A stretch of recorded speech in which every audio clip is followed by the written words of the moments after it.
Hello बच्चों, ये part 3 है। ये पार्ट 3 में एक सवाल है जो प्रतिस्थापन विधि पर आधारित है। अति महत्वपूर्ण सवाल है, ये आप लोग देख सकते हैं। अक्सर पेपर में पूछे जाने वाला सवाल है, इंपॉर्टेंट सवाल है। तो प्रश्न क्रमांक ये 7 जो दिया है वो हमारे जो हमने पीडीएफ डाला उसमें है। ये प्रश्न क्रमांक 7 अध्याय 3 का। ठीक है बच्चों, ये कौन सा है? अध्याय 3 का जो हमने पीडीएफ डाला है मोस्ट इंपोर्टेंट, उसमें 7वां क्वेश्चन है।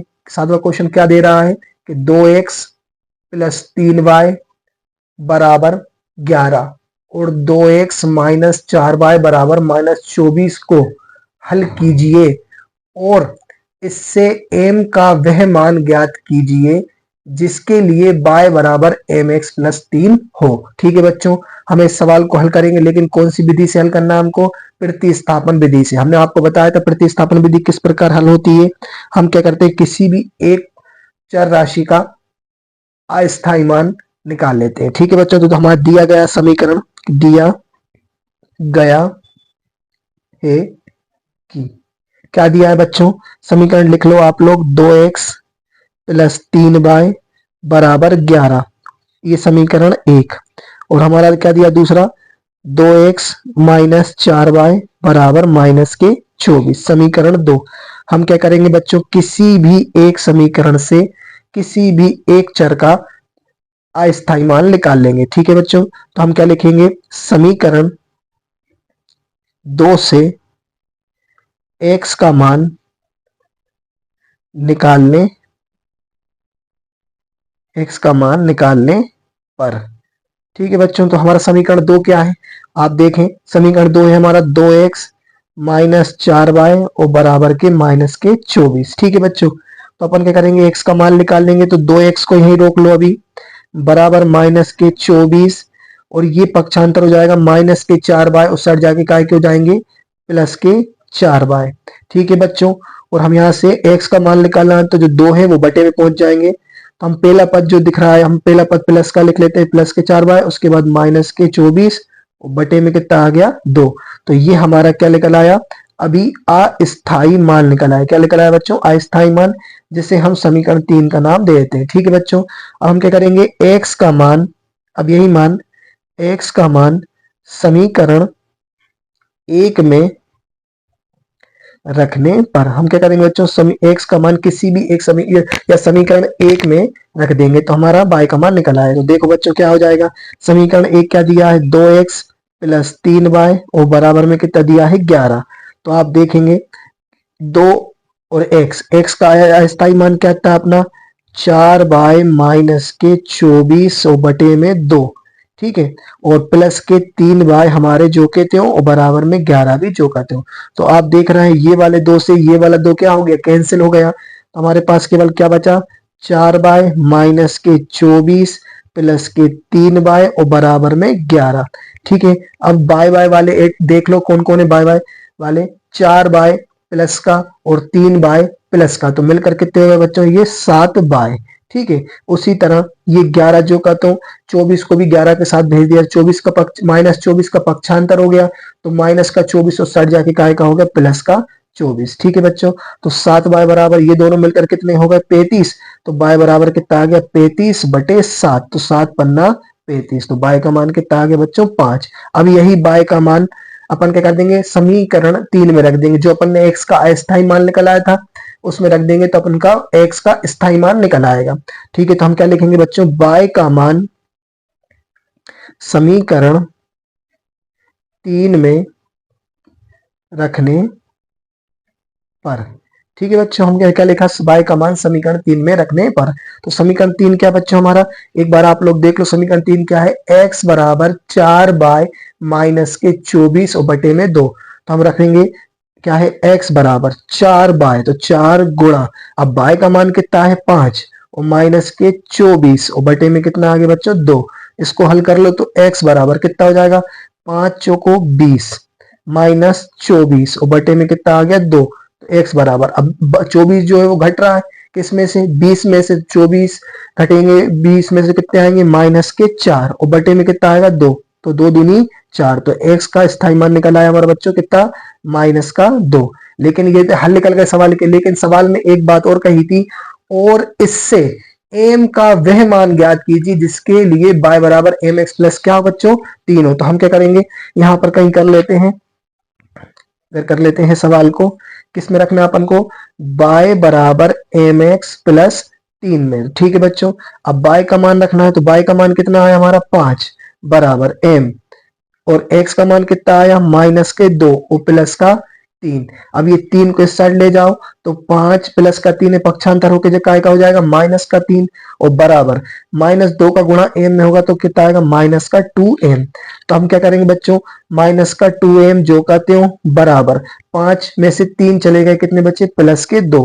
तो यहां से आप m का मान निकाल सकते हैं, तो m बराबर कितना हो गया 2, और बटे में ये माइनस के 2, तो 2 एकम 2, तो हमारा m का मान कितना निकला है बच्चों माइनस का 1। ठीक है, और यही मान हमको निकालना था, तो m का मान हमारा कितना आ गया माइनस का 1। तो यही हमारा क्या है आंसर है। ठीक है बच्चों, तो आप क्या कर, ये सवाल अपने कंप्लीट हो गए हैं। ठीक है, ठीक है बच्चों, अब हम नेक्स्ट विधि पे चलते हैं। ये अध्याय 3 का पार्ट 3 है।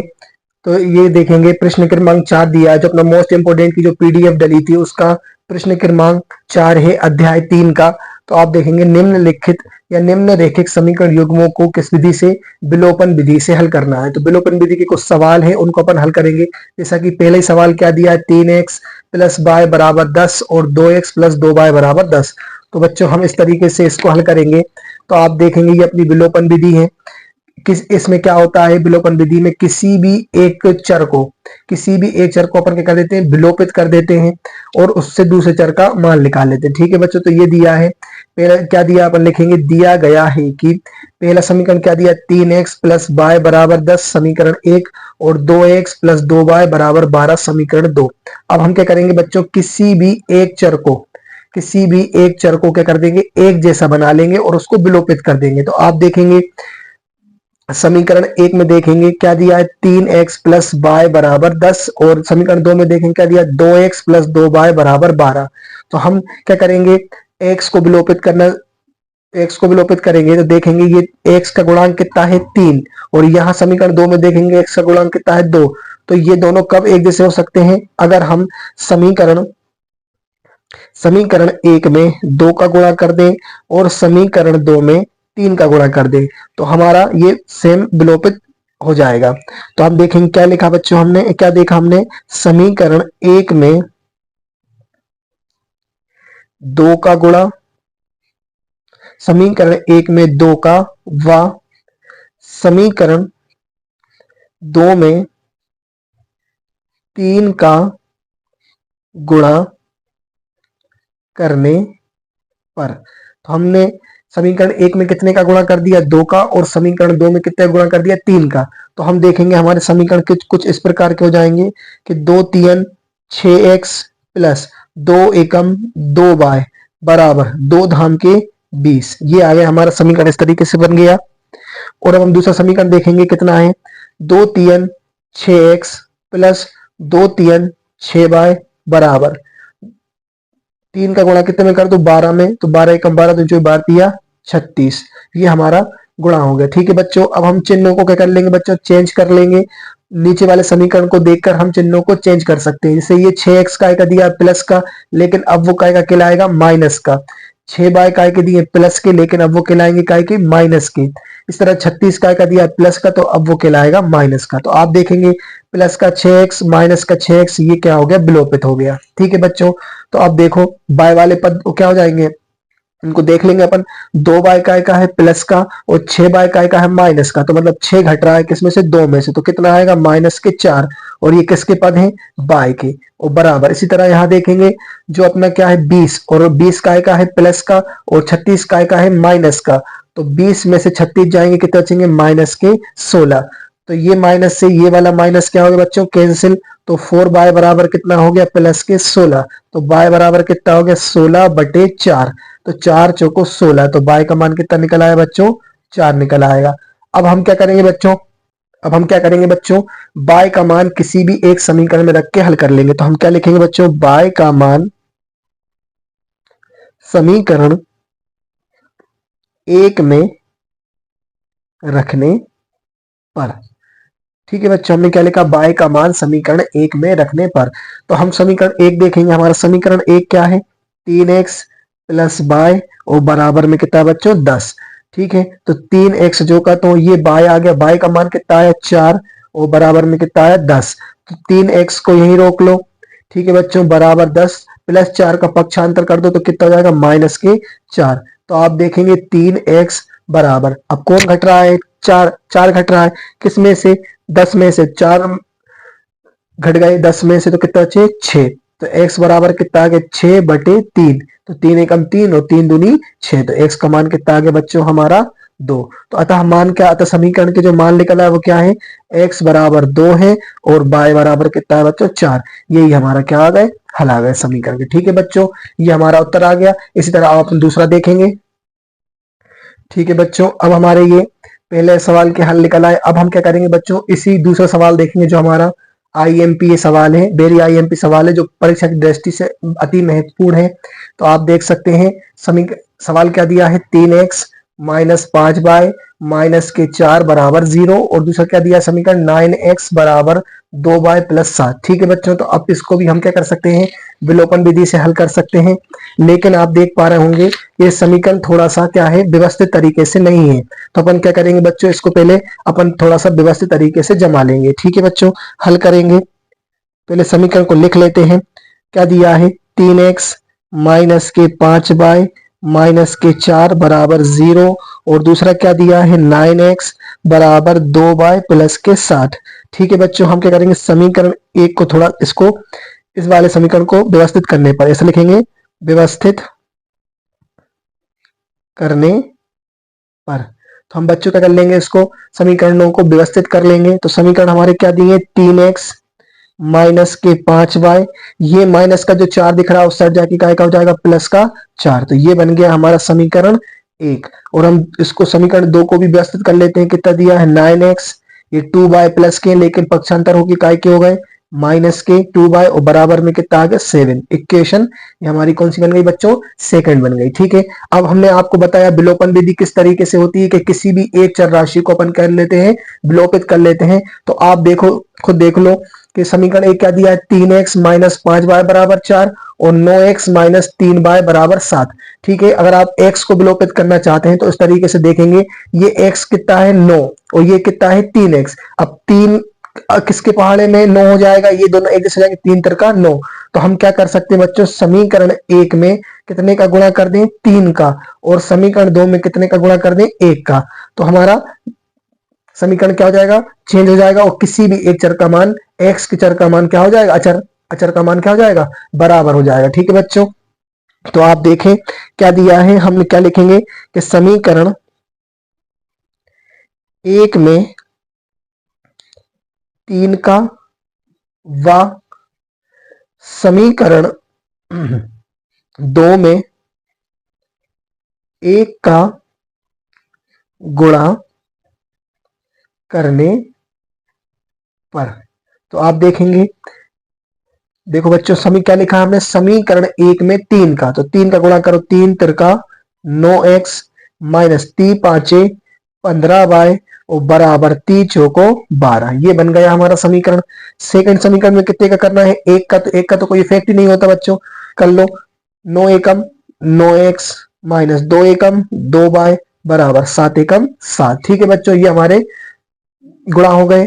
अब हम क्या करेंगे, इसको चिन्हों को चेंज कर लेंगे। तो हम चिन्ह को चेंज किसके करते हैं, किस पे आधारित करते हैं, समीकरण 2 को देख के। तो हमारा 9x का है बच्चों प्लस का, लेकिन अब वो क्या हो जाएगा, माइनस का। ठीक है बच्चों, इसे 2y का है माइनस का, तो अब वो हो जाएगा का प्लस का, 7 का प्लस का, तो काय का जाएगा अब बच्चों माइनस का। तो ये हमारे चिन्ह क्या होगा, चेंज हो गए। अब देखो 9x प्लस का और 9x माइनस का, तो ये वाले तो क्या हो गए, कट गए, विलोपित हो गए। तो आप देखेंगे 15 काय के हैं बच्चों माइनस के, और 2 काय के हैं प्लस के। तो 2 में से 15 जाएंगे तो कितना बचेगा, माइनस के 13, और ये किसके पद थे, बाय के बराबर। इसी तरह ये बच्चों देख लो, 12 प्लस के और 7 माइनस के, तो 7 घट रहा है किसमें से, 12 में से।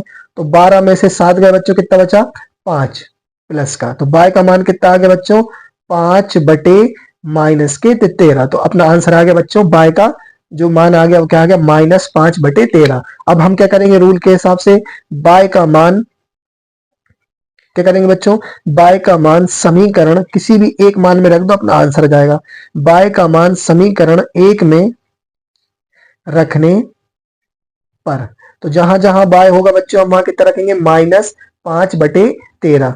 तो आप देखना समीकरण 1 क्या है हमारा, 3x माइनस के 5y और बराबर में कितना है 4। ठीक है बच्चों, रख दो। यहां से पहले थोड़ा सा व्यवस्थित कर लो, 3x बराबर 4, ये माइनस का 5 पक्षांतरों के काय का होगा प्लस का 5y। ठीक है, इसी तरह यहां देख लो 3x बराबर 4 जो के तो प्लस 5 गुणा y का मान कितना है, -5/13। ठीक है बच्चों, आप देख लो 3x बराबर 4 जो के तो माइनस का और ये प्लस का 5, तो माइनस के कितने होगा 25/13। इसके बटे में कुछ नहीं है तो क्या मान लो बच्चों 1। थोड़ा सा लघुत्तम लेके हल होगा ये सवाल। देखो 13 का गुणा, देखो 4 के बटे में कितना है 1 और 25 के बटे में कितना है 13, दोनों अलग अलग बटे हैं तो क्या होगा त्रियक गुणा। तो 13 का गुणा 4 में करो, 13 एकम 13, 13 26, 13 3 39, 13 चौको 52, तो कितना हो गया 52, माइनस 1 का गुणा 25 में करोगे तो कितना आएगा 25 और बटे में कितना चल रहा है 13 एकम 13। तो आप देख लें 3x बराबर, अब अपन क्या करेंगे 52 में से कितने घट रहा है 25, तो कितने आएंगे प्लस के 27 और बटे में कितना चल रहा है 13। अभी देखो 3 से 27 कट रहा है, 3 नाम 27, तो x का मान कितना आ गया 9/13। तो ये आ गया बच्चों हमारा x का मान, और y का मान कितना आ गया था -5/13। ये हमारा आ गया था y का मान। ठीक है, तो इस समीकरण के हमारे क्या निकल गए, हल निकल गए। अब हम क्या करेंगे बच्चों, विलोपन विधि के आप लोग क्या करेंगे, अब विलोपन विधि के जितने भी आईएमपी सवाल है आप लोग इस विधि से कर सकते हैं। ठीक है बच्चों।